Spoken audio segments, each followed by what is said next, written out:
ബജാജ് 2800, ഇതാകുമ്പോൾ 4000, ക്രെഡിറ്റ് കാർഡിന് 1500, കൈവായ്പ 3000, current bill, recharge എല്ലാം കഴിഞ്ഞൊരു 5000 രൂപ സേവ് ചെയ്യാൻ പറ്റും.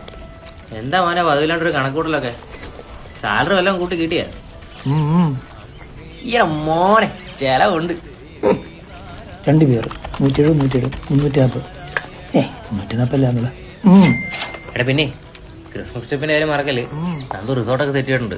നമുക്കൊപ്പം അടിച്ച് മറിയണം. ട്രിപ്പിന് പോയാൽ ഇങ്ങനെ കളിച്ചാൽ 3000 രൂപ കിട്ടും. ട്രിപ്പിന് പ്ലാൻ ഇട്ടതും ഡേറ്റും ലൊക്കേഷനൊക്കെ സെറ്റാക്കിയത് ഞാനായതുകൊണ്ട് കഴിഞ്ഞാൽ ഇവന്മാരെന്നെ തൂക്കും. നീ എന്നെ ആലോചിക്കുന്നു? അല്ലെ, ഡിസംബറിലൊക്കെ മൂന്നാറിൽ കോട ഉണ്ടെന്ന് ആലോചിച്ച. ഹലോ, എന്നാമേ?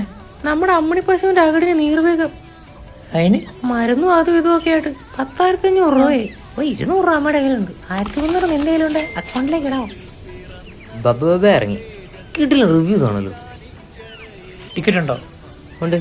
നീ അതായിട്ട് എന്തിനാ കുറയ്ക്കുന്നത്? 2 ബുക്ക് ചെയ്തു. അടുത്ത മാസം എന്തായാലും 1 തുടങ്ങാം. അതിന് എല്ലാ മാസം 1-ാം തീയതി അല്ലേ തുടങ്ങുന്നത്?